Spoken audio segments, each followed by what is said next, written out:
Et du coup, Frédéric Boulay, on consomme autrement. On consomme autrement, puisque comme on voit là et comme c'est présenté, le ticket ne baisse pas et que concrètement, il y a eu 20% d'inflation. Donc quand vous regardez le pouvoir, les dépenses des ménages en alimentaire, on est hors boissons alcoolisées à 12%.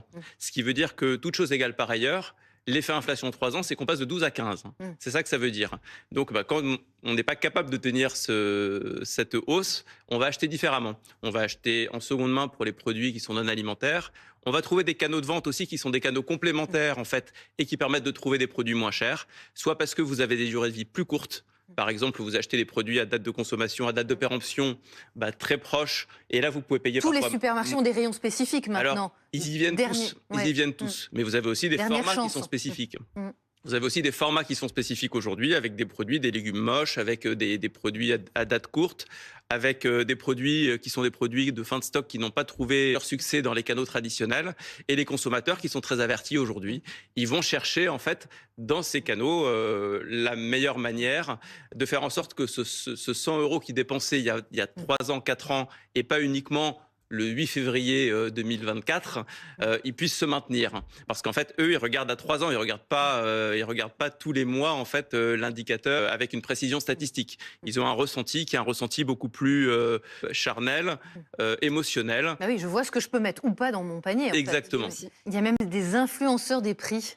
Oui, alors ce qui est marrant, c'est qu'on parle beaucoup des influenceuses de mode, parce qu'elles sont jolies, parce qu'elles ont de l'audimat. Mais en fait, quand vous regardez, il y a des influenceuses sur la consommation qui ont plusieurs centaines de milliers d'abonnés, en fait, que ce soit sur TikTok, sur Facebook. Parce que Facebook aussi, c'est un réseau qui est très, très important pour les ménagères, en fait, mères de famille. On a vu à l'époque des gilets jaunes, en fait, l'effet de Facebook dans le développement, en fait, des rumeurs.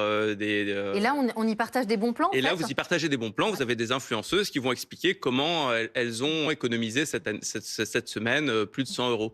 Et en fait, elles passent autant de temps à communiquer qu'à faire leurs achats. Entre les deux, il se pourrait, sans non plus lire dans une boule de cristal, que les prix restent stables. Stable au mieux, quoi. Ouais. Enfin, faut voir qu'on a tendance à se comparer à 2021 et on dit à une hausse de prix de 20% des dépenses alimentaires pour les consommateurs. Sauf que si on regarde 20 ans avant, là, on se rend compte que les prix n'avaient pas augmenté. En fait, on a été dans une période où les prix alimentaires n'augmentaient pas, alors que le pouvoir d'achat, lui, augmentait. Donc, le poids de l'alimentaire dans la dépense des ménages, c'est contracté, contracté, contracté.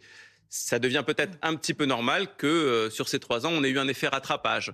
Mais une fois qu'on dit ça de façon très rationnelle, il y a quand même un côté compliqué pour les consommateurs. Mais heureusement qu'ils sont très malins et c'est des bons gestionnaires. Et ils ont aujourd'hui tout un tableau de bord pour savoir trouver les bonnes affaires. On a parlé des influenceurs, on a parlé des applications, on a parlé de la publicité.